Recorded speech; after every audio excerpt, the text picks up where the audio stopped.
네, 다음으로는 전재우 선생님께서 환단고기는 어떤 사서인가? 라는 주제로 발표하시겠습니다. 전재우 선생님은 중원대에서 박사과정 중이시며 상생문화연구소에서 환단고기 역주본 발행을 지원하고 환단고기 역사에 대한 연구에 매진하고 계십니다. 앞으로 모시겠습니다.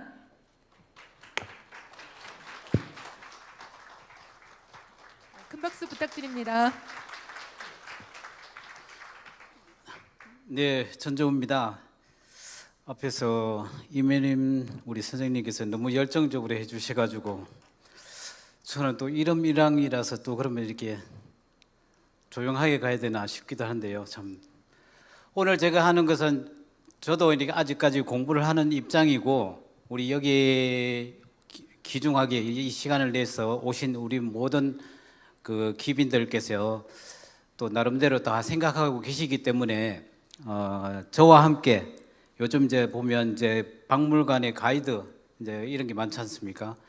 타임 여행을 한다고 한번 생각해 보시고 저와 함께 1900년 전후를 한번 가보고 1979년 전후를 한번 가보는 쪽으로 한번 해보겠습니다. 일단 제가 오늘 하는 부분은 1911년에 환단고기가 출간이 되는 그 전후 상황에 대한 부분과 그리고 본격적으로 알려지게 된 1979년 점에서 이렇게 하려고 합니다. 그러면 우리가 개연수 선생님께서 이제 환단고기 저기 이제 79년 광우위에서본이 있는데 이 개연수 선생님께서 언제부터 그럼 해학 선생님을 만났느냐 여기에 대해서 이제 이유립 선생은 광무원년 그러니까 우리 조선에서 고종 황제께서 대한제국으로 선포하신 그 해 광무원년부터 초년부터 이게 해학 문화에서 출입했다 이렇게 해서 광무원년부터 이렇게 해학 선생님을 만난 걸로 말씀하고 있습니다. 그리고 또 이제 환단고기 정예에도 보면 광무초년에부터 이제 했다고 있고 그리고 또 최근에 이제 새로 이제 저 부분은 이제 저거는 이제 뒤에 태백진운이라고 행초니암의 또 다른 저서가 있는데 그 저서를 1879년 광무원년에 해학 이기 선생이 가지고 계신 것을 이 개연수 선생이 이제 전수를 받고 나서 거기에 행촌 선생에 대한 유사를 이렇게 적습니다. 그걸 적고 나서 그 다음 해에 태백진운에 대한 발문을 적는데 발문에 보면 뭐라고 했냐면 여종 나는 분명히 모셨다고 했잖아요. 이게 개연수 선생님의 지금 말씀이단 말이에요. 내가 해학 선생님을 모셨다. 여기 분명히 이제 여종이라고 나왔단 말이죠. 근데 이 두 분이 이제 광무원년 대한제국이 선포된 그 해부터 나왔는데 두 분이 만나서 한 일이 뭐냐? 이 환단고기가 나오기까지 두 분은 뭐냐면 홍익사서라고 네 가지 책 이름을 이렇게 정한 것을 제일 첫 번째 했다고 합니다. 이 홍익사서가 뭐냐면 첫째 천부경, 두 번째 삼일신고, 세 번째 참정개경, 네 번째 태백진운 이렇게 해서 이제 네 가지 책이라 하는데 이 홍익사서를 그러면 어떤 식으로 봐야 되느냐? 홍익사설은 이제 소도경전에 보면 홍익인간을 뭐 여기 계신 분들 다 잘 알고 계시겠지만 홍익인간이란 것은 환인 천재께서 이제 환웅 천왕에게 전하신 것이 홍익인간 제세이화라는 홍익인간이고 거기에 덧붙여서 그 일신강충 성통강명 제세이화해서 홍익인가나 이렇게 붙여진 것은 뭐냐면 배달에서 당군조선으로 전해진 것이라고 이렇게 이야기를 하고 있습니다. 그러면 이 홍익인간의 어떤 개념이 뭐냐면 두 분이 왜 그러면 홍익인간이라고 했느냐? 홍익인간의 또 다른 의미는 커바는 한웅께서 결국은 이 땅에 태백산에 오셔가지고 처음 이게 이 천명을 받들고 환인천재로부터 그 천명 홍익인가라는 하나라는 그 천명을 바로 이렇게 하는 그 할 수 있는 네 가지 책이다. 그리고 이 이야기는 황국에서 배달 조선으로 내려오는 그 맥을 가지고 있는 그 책이기 때문에 홍익사서라고 했다. 그러면은 환단곡이라고 이렇게 규정한 홍익사서라는 개념은 바로 삼성조, 황국 배달 조선으로 이어지는 이 환인천재, 환웅천왕, 당군 왕검으로 이렇게 가는 뿌리 역사를 복원한다는 두 분의 원대한 뜻이 담겨 있는 그런 의미로 이렇게 보여집니다. 이 이어렵 선생의 환단곡이 정해 보면은 이 개원 선생이 원체 이렇게 뛰어났다. 한 번 보면은 완전히 이렇게 외울 정도로 뛰어났다고 하시고, 그리고 두루 이렇게 섭렵하시고 명산 유적지를 이렇게 다니시면서 견문을 넓히고 환단 이래 전해온 우리 고유 철학에 대해서 일가지견이라고 하는 일가견 하나의 환단 이 철학에 대해서는 완전히 한 집안을 이룰 수 있는 그런 독보적인 존재를 이미 갖췄다는 거죠. 이 갖췄다는 건데 이 부분에 대해서 이제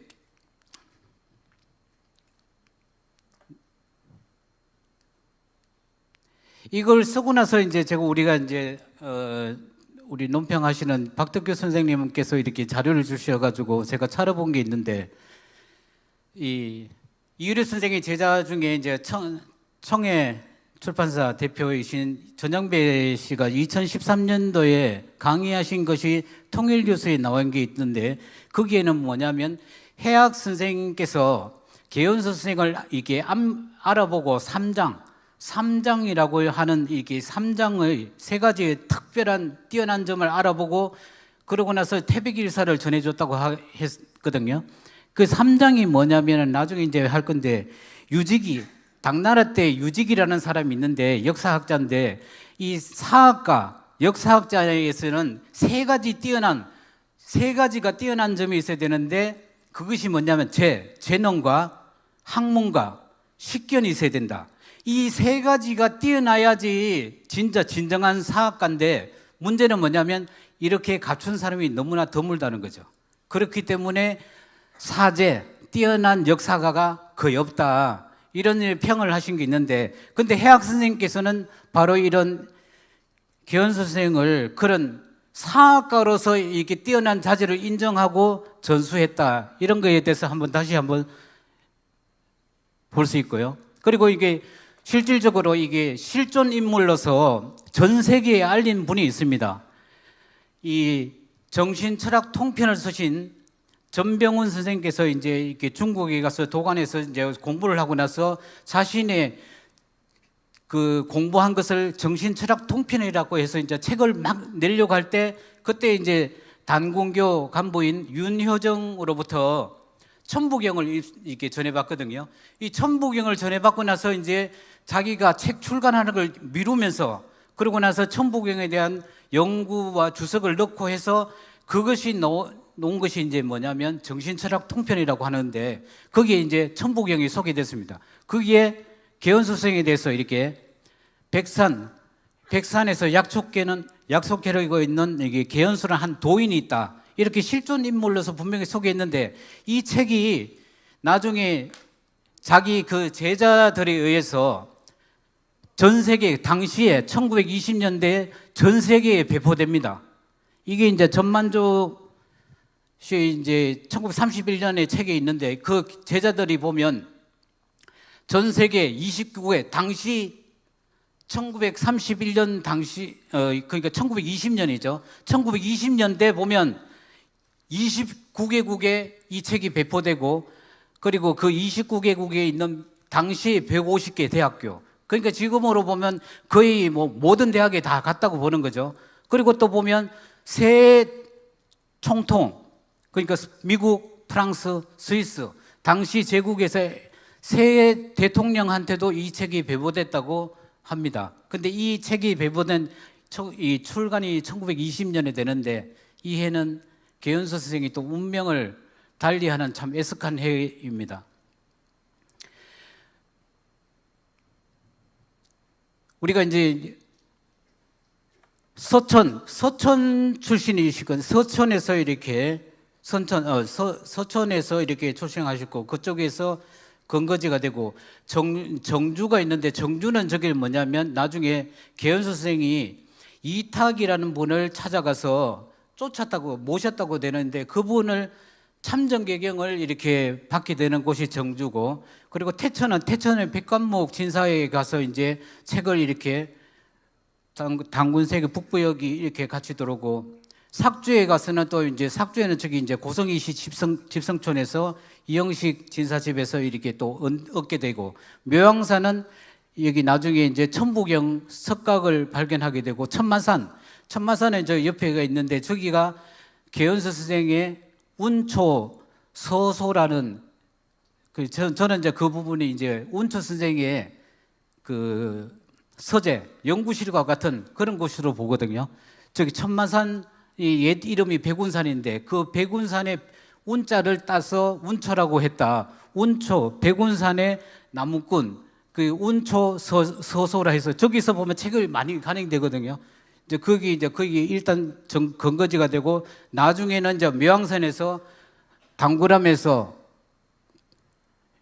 환단고기 서문을 쓰면서 완료하게 되는 이런 과정이 있습니다. 그리고 환단고기가 1911년에 이렇게 나왔다고 하는데 천만의 말씀입니다. 이 부분이 제일 미스테리 부분인데, 그 단행본으로 처음에 이렇게 먼저 각각의 책이 먼저 나오는 이 과정이 있고, 그 이후에 합본에서 나온 하나의 책이 뭐냐면 환단곡이다. 이거는 1911년에 나오는데, 이 과정 자체가 인지를 못하니까 이제 모든 것이 이제 자꾸 위수화되는 보이고 이제 앞뒤가 안 맞는다는 자꾸 이상한 주장을 하게 되는 거죠. 그리고 이제 환단고기는 해학 선생의 유촉을 받고 했습니다. 최근에 마지막에 보면 나는 해학 선생의 유촉을 받고 나서 오로지 고전을 모아서 편집하는 것을 임무로 삼았다는 이 이제 개연서 선생의 최근에 새롭게 발견된 광명장에는 전문에 있는 저 문구인데요. 그러니까 내가 임의대로 내가 이게 환단고기를 만들고 싶어서 만든 것이 아니라 자신의 스승께서 이렇게 남기신 유언이 있습니다. 여기 보면 이제 중간에 보면 자수, 해학선사 이렇게 이제 유촉이라고 나오죠. 해학 선생께서 이제 개연 선생을 이제 유언을 남기는데요. 임종시에 삼신일체의 도가 나라가 망한다고 이 삼신일체의 도를 팽개칠 수 있느냐, 폐할 수 있느냐. 나라라는 것은 반드시 삼신일체의 도가 있기 때문에 흥하게 되기 때문에 마땅히 그대는 힘쓰라고 이렇게 당부를 남깁니다. 이 당부 유언을 받들어서 간행되어 놓은 것이 환단국이다. 이 부분을 해야 되는데, 여기서 환단국에서 말하는 도라는 것은 이제 커바라의 도다 이렇게 유럽생을 말하는데, 환단국에서 말하는 도는 일반적인 노자 이런 도의 개념으로 절대 보시면 안 된다는 거죠. 왜냐하면 이 신시보험기에 보면 이런 말이 있습니다. 우리나라는 입국, 나라를 세우고 경세, 이 세상을 경륜하는 이 대지본이 나라를 세우고 세상을 경륜하는 이 큰 근본 자체가 완전히 다르다는 거죠. 여기에서 이걸 모르니까 다 똑같다고 생각하고 보니까 자꾸 환단고기를 못 본다는 거죠. 여기는 분명히 환단고기 자체가 이게 하는 핵심 중에 하나인데, 바로 이게 이게 중국 땅을 이야기하잖아요. 중국 사람들이 이 동방에 신령한 이런 것을 알려면은 반드시 삼신상제님을 숭배를 하는 것을 먼저 맹세를 하고 나서 했다는 거죠. 이 자체가 엄청나게 중요한데, 그런데 우리 자체가 이걸 모른다는 거죠. 우리들의 어떤 대지본 자체가 너무나 다르다. 세상하고는 완전히 판이 다르다. 이 개념이 먼저 있어야 된다는. 그리고 이제 환단고기 자체가 보면 삼신일체의 도로 접근하지 않으면 환단고기는 이해하지 못합니다. 왜냐하면 환웅천왕께서 이렇게 예를 한번 들어볼까요? 환웅천왕 이게 만세가에 나오는 건데, 이게 풍백우사 운사와 주곡 주명 주형 주병 주선학을 이렇게 이 조직을 하는 것은 뭐냐면 환웅천하께서 혼자는 세상을 못 따라서기 때문에 이 300과 100 이사 그러니까 삼신오제 봉기라고 있잖아요. 삼신과 오령, 삼신과 오제, 이런 삼신과 오령의 어떤 그런 제도로서 국가 조직을 갖추고, 그러면서 이게 인간 360여 살의 일을 해서 1년으로 장력을 했다는데, 이런 국가를 조직하고 1년을 이렇게 달력을 만드는 모든 것이 뭐냐? 삼신일체 상제님의 전하신 율법이다. 이렇게 분명히 나오고 있습니다. 모든 것 자체가 하나하나라는 거죠. 이게 최우천왕께서 우리가 보면 위대한 영화이잖아요. 거기에 왜 황제 헌원을 이렇게 토벌하게 됐냐? 바로 헌원이 삼신일체의 도를 행하지 않았기 때문입니다.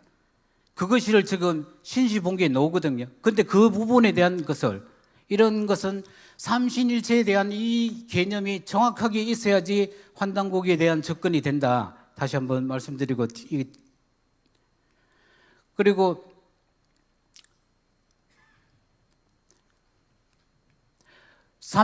이 개연수 선생에 대한 이런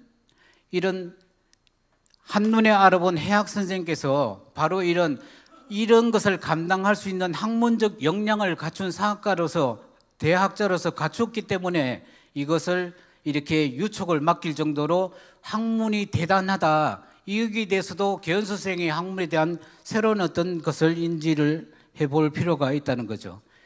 이런 식으로 해서 저 옛 진안 땅, 관전현, 이게 이제 삭주 건너편에 이제 남만주에서 이제 이게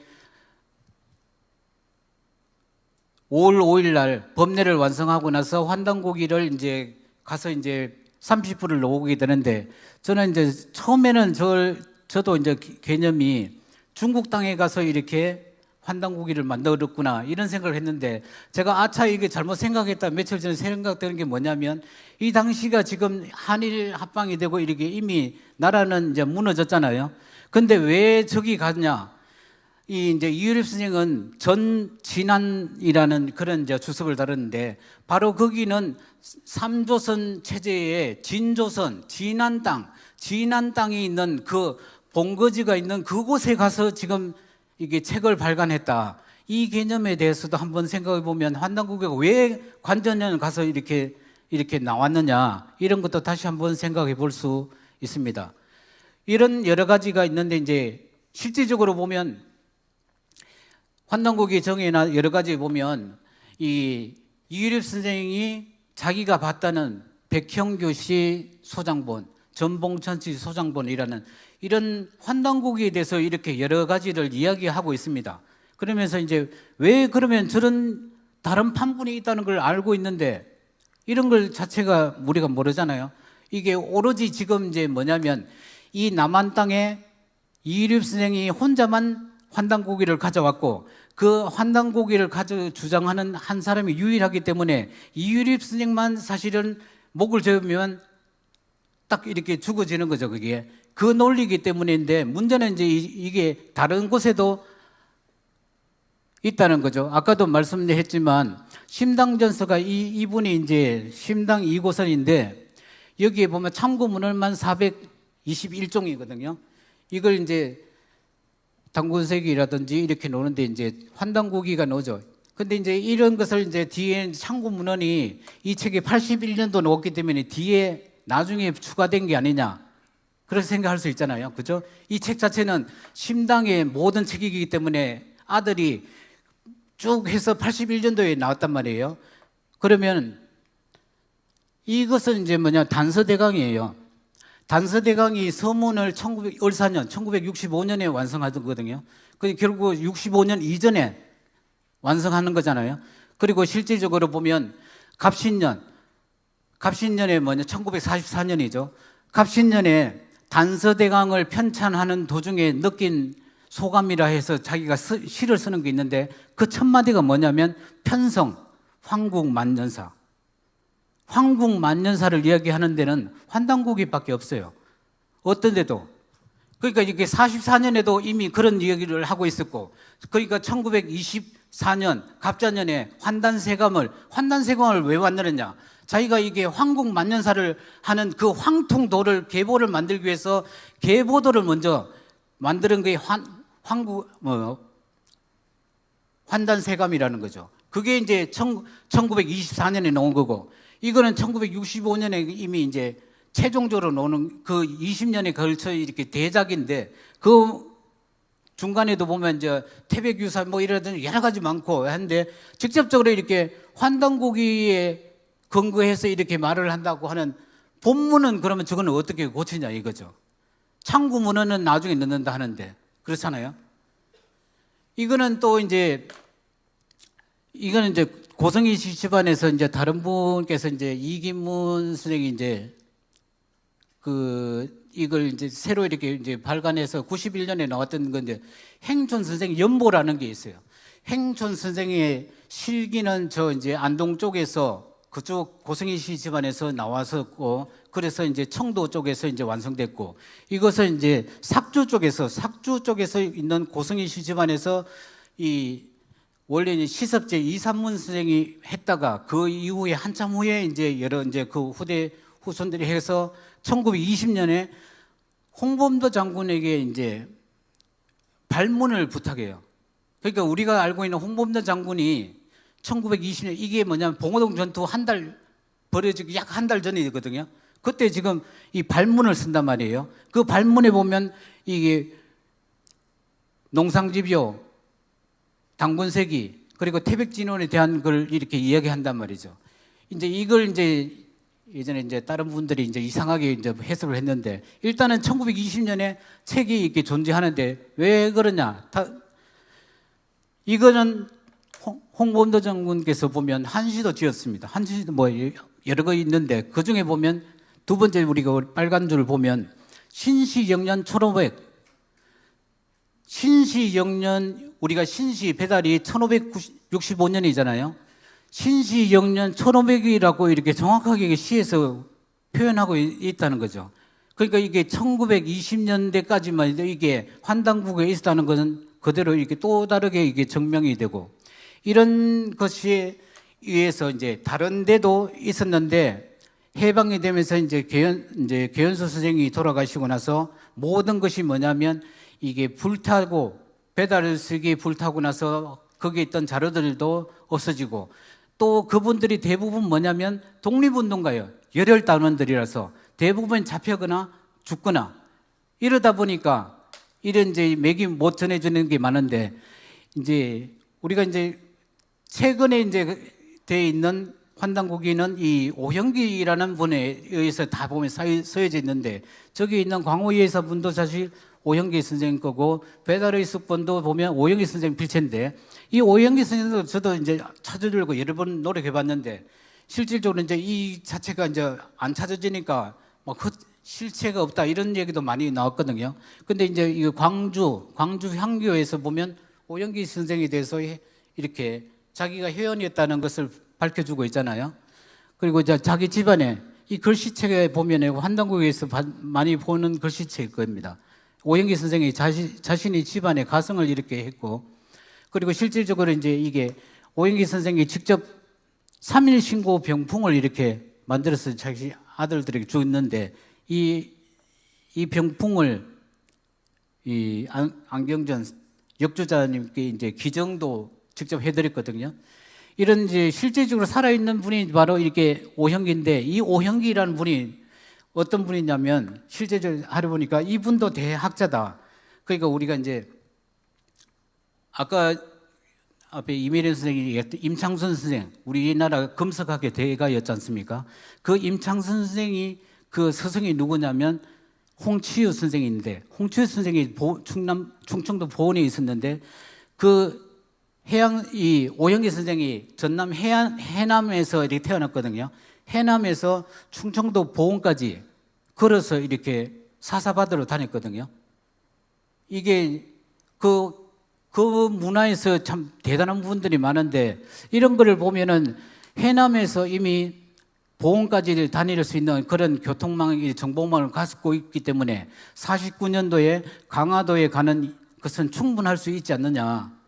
그런 것도 한번 다시 생각해보고, 이런 와중에 이제 우리가 이제 79년 내에 환단고기에 나옵니다. 환단고기에 나올 때는 이 네 가지 총이 일단 나왔는데, 이 대형 저거 A4 정도 크기의 큰 판형, 저게 이제 선장본 중에 최고 고급인데, 저런 판본의 고급판과 그리고 일반 우리가 알고 있는 16제일지 정도 크기의 이렇게 한적판으로 된 선장 두어 종류가 있고, 그리고 이제 태백 속경과 신시 개천경 이렇게 이제 네 가지가 나왔는데, 이게 들어오면서 이제 많은 부분이 이제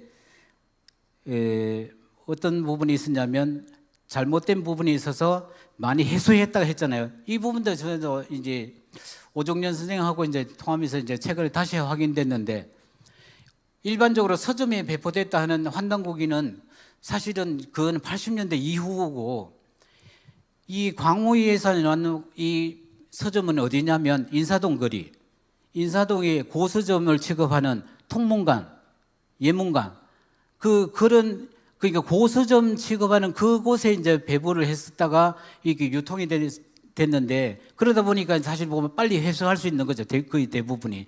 그러니까 1차분은 잘못됐기 때문에 회수를 하고 다시 2차로 했는 부분이 있고, 이런 가운데서 이제 이 광우이 회사가 재판 후지 이런 이제 뒤에 이제 본문 글씨라든지 이런 것은 다 보면 오영기 선생 글씨고, 이 광우이 회사가 나오게 된 직접적인 것은 이제 박기엽 사장님이라고 광우이 회사 사장님이신데, 광우는 박기엽 사장님의 호가 광우고, 그 이해영어라고 예전에 이제 성문종합영어 나오기 이전에 이해영어라는 이 장안의 히트천 이해영어 있는데, 그 이해영어를 만드는 출판사 광우 이해사, 거기 출판사에서 이제 이 환단고기를 지원하는데, 정명화 선생의 국사대사전도 여기서도 지원해 주셨고, 이 환단고기는 이 모든 것을 당시에 보면 당시에 그 79년 당시에 한양 안에 장안의 어떤 기와집 한 채값 그 정도를 지원해 줬다. 그러니까 다른 어떤 일반적인 책 제작보다 서너 배 더 힘들었다, 이런 얘기를 해 주셨거든요. 이제 그런 이 모든 것이, 그런데 이제 이 단단학계 쪽에서는 사실 이 부분을 지우고 싶어 했는 부분이 있었고, 근데 이제 실질적으로 세상에서는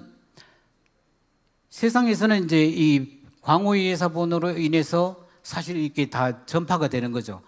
제일 처음에 놓은 게 가즈마 노블의 일본어판 환단고기도 이 광우이 회사본을 저본으로 해서 나오고, 그리고 김원수 선생이 처음으로 85년에 놓은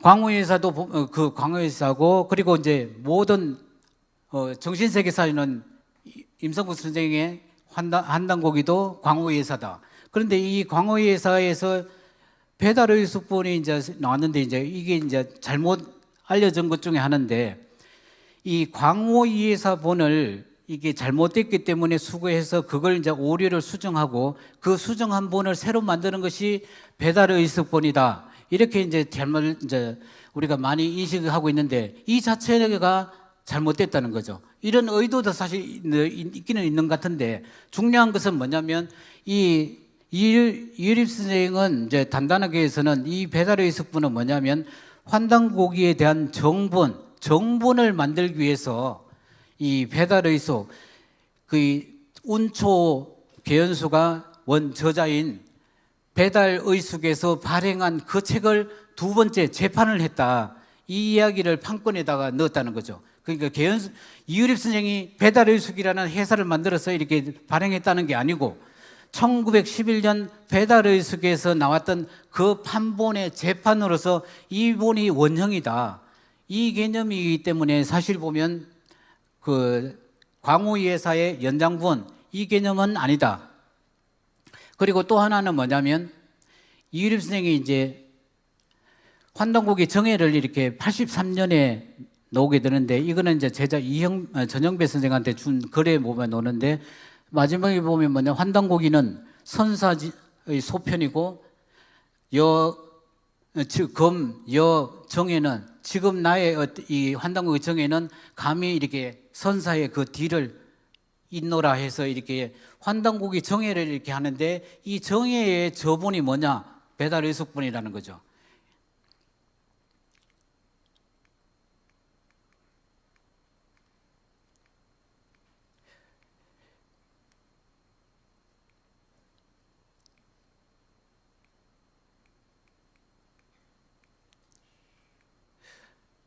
이 환단고기는 거의 대부분이, 세상에 알려진 환단고기는 광우예사본입니다. 광우예사본이고, 그런데 이제 이 처음으로 배달의숙본이 등장한 거는 뭐냐면은 이 환단고기 정인데, 환단고기 정에는 대배달민족사 이게 5권짜리 나왔기 때문에 실질적으로는 보면 잘 보급이 안 됐잖아요. 모르는 사람들도 많고.